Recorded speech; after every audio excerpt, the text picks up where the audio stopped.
¿Y si el dolor que estás sintiendo ahora mismo no es un castigo, sino la puerta hacia el milagro más grande de tu vida? Padre Celestial, hoy me postro ante ti con el corazón abierto y el alma rendida. Tú que conoces cada lágrima que he derramado en silencio, cada noche que no pude dormir, cada pregunta que grité sin recibir respuesta. Hoy vengo a ti no con fuerzas, sino con fe. Señor, si hay algún dolor en mi vida que tú has permitido con un propósito, dame la valentía de no huir de él, sino de atravesarlo contigo. Que este momento sea el inicio de una transformación que solo tú puedes hacer. En el nombre de Jesús. ¿Por qué Dios permite ciertos dolores? Hay preguntas que nacen en el fondo del alma, no en la mente. Preguntas que no se hacen en voz alta porque duelen demasiado. Preguntas como, ¿por qué a mí? ¿Por qué Dios, si es bueno, si es todopoderoso, si me ama, permite que yo sufra de esta manera? ¿Por qué permite que personas inocentes lloren? ¿Por qué permite que familias se destruyan, que enfermedades consuman cuerpos, que sueños se conviertan en cenizas? Esta pregunta no es nueva. Es tan antigua como la humanidad misma. Y lo que vamos a explorar hoy no es una respuesta religiosa fácil, ni un consuelo barato. Vamos a ir directo a las historias más polémicas, más difíciles y más poderosas de la Biblia para entender algo que pocas personas se atreven a decir en voz alta. Dios no solo permite el dolor.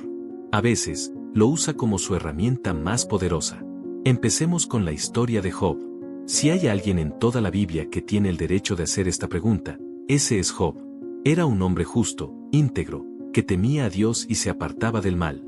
Tenía familia, riquezas, salud y honor. Era, en todos los sentidos humanos, un hombre bendecido. Y entonces, en una sola historia que sacude los cimientos de nuestra teología, Dios permite que Satanás lo destruya todo. Aquí viene la parte que incomoda, que genera controversia, que muchos pastores evitan explicar con detalle. Dios no solo permite el sufrimiento de Job. Dios conversa con Satanás sobre Job. Dios mismo señala a Job y dice, ¿no has considerado a mi siervo Job? Es Dios quien pone a Job en la conversación. Es Dios quien, de alguna manera, abre la puerta para que el dolor entre. ¿Cómo procesamos eso? ¿Cómo reconciliamos un Dios de amor con un Dios que señala a uno de sus hijos más fieles para que sea probado de manera brutal? Job pierde a sus hijos. Todos. En un solo día. Pierde sus riquezas. Pierde su salud. Su cuerpo se llena de llagas. Su esposa, desesperada y rota, le dice, maldice a Dios y muérete. Sus amigos, que deberían consolarlo, llegan con teología barata y acusaciones disfrazadas de espiritualidad. Le dicen que si está sufriendo, es porque pecó. Que Dios no castiga a los inocentes. Que algo hizo mal. ¿Te suena familiar? Porque esa mentalidad todavía existe hoy. ¿Cuántas veces hemos escuchado, o peor, cuántas veces hemos pensado, si estás sufriendo, es porque algo hiciste mal? Si tuvieras más fe, estarías sano. Si oraras más, tu familia estaría bien. Esa es la teología de los amigos de Job. Y al final del libro, Dios les dice a esos amigos que estaban equivocados. Que no hablaron de lo recto, como lo hizo Job. Job, en su dolor, gritó, reclamó, cuestionó. Y Dios no lo rechazó por eso. Dios lo honró. ¿Qué nos dice esto? Que el dolor no siempre es consecuencia de pecado. Que Dios puede permitir el sufrimiento de personas justas. Que hay un propósito más grande que nuestros ojos humanos no pueden ver desde el suelo del dolor. Pero la historia de Job también nos revela algo perturbador sobre la naturaleza del sufrimiento. Existe una dimensión espiritual en el dolor que va más allá de lo que podemos explicar con lógica humana. Hay batallas que se libran en dimensiones que no vemos. Y a veces, nosotros somos el campo de batalla. Ahora pasemos a otra historia que pocas personas se atreven a analizar con honestidad, la historia de José, el hijo de Jacob. Un joven que tenía sueños dados por Dios. Sueños que le mostraban grandeza, liderazgo, un futuro extraordinario. Y justamente por esos sueños, por ese destino, su propia familia lo traicionó. Sus hermanos, llenos de envidia, lo tomaron, lo metieron en un pozo y lo vendieron como esclavo. No fue un enemigo. No fue un extraño. Fue su propia sangre. Su propio hogar se convirtió en la fuente de su mayor dolor. ¿Dónde estaba Dios en ese momento? ¿Por qué no intervino? ¿Por qué permitió que un joven inocente, con un llamado divino, terminara en esclavitud, luego en prisión, abandonado y olvidado? Porque el camino hacia el palacio pasaba obligatoriamente por el pozo. Eso es lo que la historia de José nos enseña de manera radical. hay destinos que no pueden alcanzarse sin pasar por el dolor. No porque Dios sea cruel, sino porque la profundidad del carácter que se necesita para llevar ciertos propósitos, solo se forma en el fuego del sufrimiento. José no podría haber gobernado Egipto con sabiduría, con misericordia, con integridad, si no hubiera sido traicionado, si no hubiera sufrido injusticia, si no hubiera aprendido en el silencio de la prisión a confiar en Dios cuando todo indicaba que Dios lo había olvidado. El dolor de José no fue un error del plan de Dios. Fue parte del plan de Dios. Y aquí está la verdad que quema pero libera. A veces, Dios no te saca del dolor de inmediato porque el dolor es la escuela donde se forma quien tú necesitas ser para cumplir lo que Él te llamó a hacer. Hay un momento en la vida de todo ser humano en que el cielo parece de hierro. Oras y no sientes respuesta. Lees la Biblia y las palabras parecen vacías. Vas a la iglesia y sales igual que entraste. Y en ese silencio, la pregunta regresa más fuerte que nunca. ¿Dios me escucha? ¿Le importo? ¿Está aquí?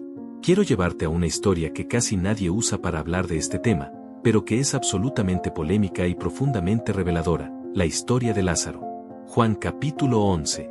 Lázaro, el amigo amado de Jesús, está enfermo. Sus hermanas, María y Marta, mandan un mensaje urgente a Jesús. Señor, el que amas está enfermo. Y aquí viene el versículo que más ha perturbado a los teólogos y creyentes a lo largo de los siglos. El versículo 6 dice algo que desafía toda lógica espiritual. Cuando oyó, pues, que estaba enfermo, se quedó 2 días más en el lugar donde estaba. Jesús escuchó que su amigo estaba muriendo. Y esperó. No se apresuró. No corrió. Esperó 2 días más. Y Lázaro murió. ¿Cómo explicamos eso? ¿Por qué Jesús, que podía sanar con una sola palabra, que podía haber enviado solo una orden desde donde estaba, eligió no hacerlo? ¿Por qué dejó que su amigo muriera? ¿Por qué dejó que María y Marta lloraran, que la familia sufriera, que el entierro ocurriera? El mismo Jesús da la respuesta antes de llegar. Esta enfermedad no es para muerte, sino para la gloria de Dios, para que el Hijo de Dios sea glorificado por ella. Jesús sabía el final desde el principio, pero no eliminó el proceso doloroso. Lo atravesó con ellos. Y aquí está algo que me parece devastadoramente hermoso. Cuando Jesús llega y ve a María llorando, y ve a los que la acompañaban llorando también, la Biblia dice que Jesús lloró. El versículo más corto de toda la Biblia, Juan 11:35, es también uno de los más profundos. Jesús lloró. Él sabía que en minutos Lázaro estaría vivo. Él sabía el milagro que venía. Y aún así lloró. Porque el dolor de las personas que amaba le importaba. Porque Dios no es indiferente a tu sufrimiento. No está en el cielo mirando tu dolor con distancia fría. Él llora contigo. Y después de llorar contigo, hace lo que solo Él puede hacer. Llama a Lázaro y lo resucita. Pero noten el detalle, Lázaro sale de la tumba envuelto en vendas. Jesús hace el milagro, pero luego dice a los que estaban alrededor, desatadle, y dejadle ir. El proceso de libertad involucra a la comunidad. Dios hace lo sobrenatural, pero la restauración completa también necesita de manos humanas. Ahora hablemos de algo que genera aún más controversia, el sufrimiento de Jesús mismo. Si Dios el Padre permitió el dolor en Job, en José, en Lázaro, en María y Marta, ¿qué hizo con su propio Hijo? Isaías 53 dice algo que sacude los fundamentos. Con todo eso, Jehová quiso quebrantarlo, sujetándole a padecimiento. Quiso. No fue un accidente. No fue que Dios perdió el control. No fue que el mal venció momentáneamente. Fue una decisión soberana y deliberada del Padre permitir el quebrantamiento del Hijo. ¿Por qué? Porque el propósito era tan grande, tan eterno, tan necesario para la humanidad entera, que solo podía cumplirse a través del dolor más profundo que cualquier ser haya experimentado. La redención de toda la humanidad pasó por la cruz. Y la cruz es, en esencia, el símbolo de que el mayor dolor de la historia produjo la mayor victoria de la historia. Esto nos lleva a la verdad central de todo lo que hemos explorado hoy. El dolor permitido por Dios siempre tiene una dirección. Siempre apunta hacia algo. Siempre produce algo que la comodidad nunca podría producir. Job recuperó el doble de todo lo que perdió. Y más que las riquezas, recuperó una revelación de Dios que ningún ser humano de su época había tenido. Dios le habló desde el torbellino. Job vio a Dios de una manera que sus amigos, que nunca sufrieron como él, jamás experimentaron. José llegó al palacio. Se convirtió en la mano derecha del faraón. Y cuando sus hermanos, los mismos que lo vendieron, llegaron a él en necesidad, José no los destruyó. Los perdonó. Y pronunció una de las frases más poderosas de toda la Biblia: vosotros pensasteis mal contra mí, mas Dios lo encaminó a bien. Lázaro resucitó. Y su resurrección fue tan impactante que muchos judíos creyeron en Jesús ese día. El dolor de una familia se convirtió en la puerta de fe para una multitud. Y Jesús resucitó al tercer día. La cruz no fue el final. Fue el comienzo de algo que ningún ojo humano esperaba. Entonces, si hoy estás en tu propio pozo, si hoy estás en tu propia tumba de dolor, si hoy el cielo parece de silencio y no entiendes nada de lo que está pasando, quiero que recibas esto como una verdad que puede cambiar tu perspectiva para siempre. El dolor que Dios permite no es evidencia de su ausencia. Es, a veces, evidencia de su presencia más profunda. Él está en el pozo contigo. Está en la prisión contigo. Está en el llanto contigo. Y en el momento que solo Él conoce, en el tiempo que solo Él maneja, Él llamará tu nombre como llamó a Lázaro. Y lo que estaba muerto en tu vida, resucitará. No abandones tu fe en el proceso. No juzgues el final de la historia desde el capítulo más oscuro. Porque en manos de Dios, el capítulo más oscuro suele ser el último antes del amanecer. Si este mensaje tocó algo dentro de ti, compártelo con alguien que hoy necesita saber que su dolor tiene propósito. Y si aún no te has suscrito, hazlo ahora, porque cada semana traemos más mensajes como este para fortalecer tu fe en los momentos más difíciles.